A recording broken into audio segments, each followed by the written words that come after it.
Bismillahirrahmanirrahim. Assalamualaikum warahmatullahi wabarakatuh. Perkenalkan, nama saya Andika Tutur Edi Pamungkas, NPM 1921912225, kelas F. Nah, di sini saya akan memaparkan tugas dari teori belajar mengajar motorik. Nah, adapun 3 pemaparan yang akan saya sampaikan. Yang pertama yaitu ada mengenai pengertian keterampilan gerak.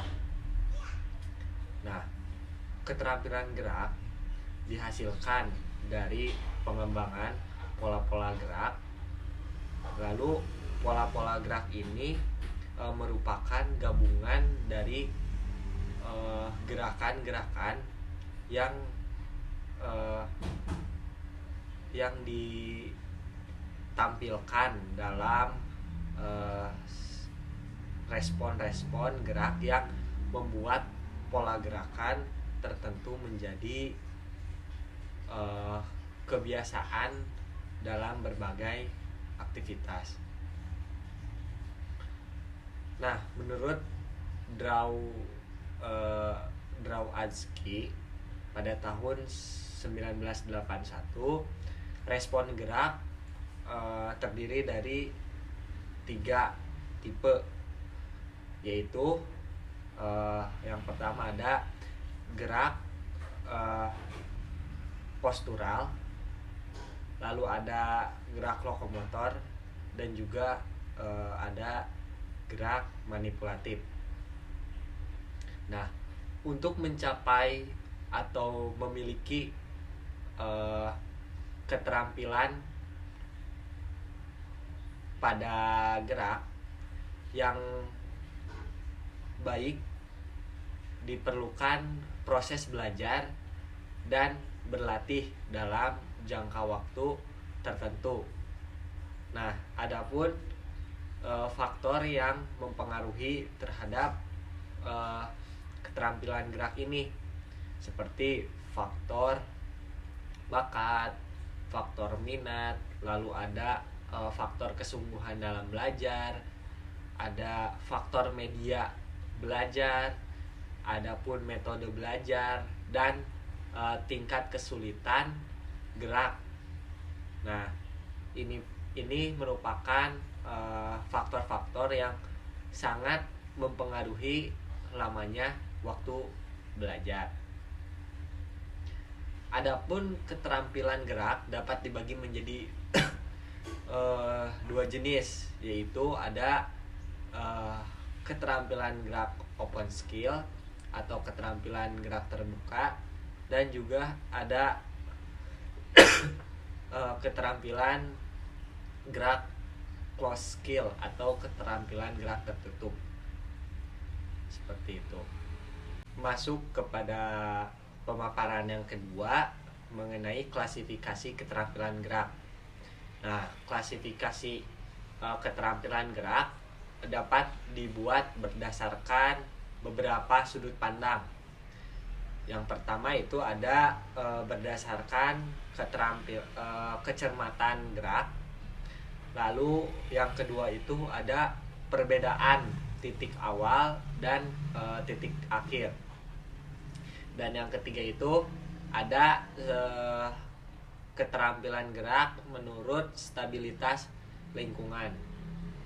Nah, masuk kepada poin yang pertama, yaitu berdasarkan kecermatan gerak. Nah, berdasarkan kecermatan gerak ini dibagi lagi menjadi 2 bagian. Yang pertama yaitu ada keterampilan gerak agal atau gross motor skill, dan yang kedua itu keterampilan gerak halus atau fine motor skill. Pada poin yang kedua itu perbedaan titik awal dan titik akhir. Nah, berdasarkan titik awal dan titik akhir ini dibagi lagi menjadi 3 bagian. Yang pertama yaitu ada keterampilan gerak discrete atau discrete motor skill. Lalu yang kedua itu ada keterampilan gerak serial atau serial motor skill. Dan yang ketiga yaitu keterampilan gerak continue atau continue motor skill. Dan pada poin yang ketiga yang berdasarkan stabilitas lingkungan dibagi menjadi dua, yaitu keterampilan tertutup atau closed skill dan keterampilan terbuka atau open skill, yang dimana closed skill ini keterampilan yang memang sudah direncanakan, dan untuk keterampilan terbuka ini atau open skill ini keterampilan secara tidak terencana gitu. Jadi ketika ada respon baru dia akan mengeluarkan keterampilan terbuka tersebut. Masuk pada pembahasan atau pemaparan yang terakhir, yaitu ada unsur-unsur kemampuan yang membentuk keterampilan gerak. Adapun 3 poin pembahasan yang akan saya sampaikan. Yang pertama itu ada mengenai unsur kemampuan fisik. Nah, yang dimana unsur kemampuan fisik ini ada beberapa faktor di dalamnya, seperti contohnya kecepatan, lalu ada kekuatan, kemudian ada ketahanan, ada kecepatan reaksi, fleksibilitas, dan juga ketajaman indera.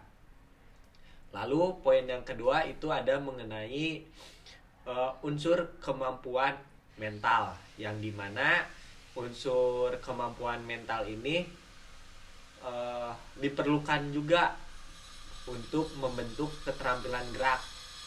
Nah, adapun beberapa komponen atau faktor di dalam unsur kemampuan mental ini. Yang pertama, kemampuan memahami gerakan yang akan dilakukan.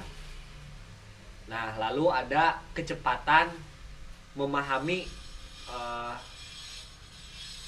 gerakan tersebut atau stimulus yang akan kita lakukan. Berikutnya ada kecepatan membuat keputusan dan kemampuan memahami hubungan spasial serta kemampuan menilai objek yang bergerak, kemampuan menilai irama, dan kemampuan mengingat gerakan yang sudah kita lakukan sebelumnya.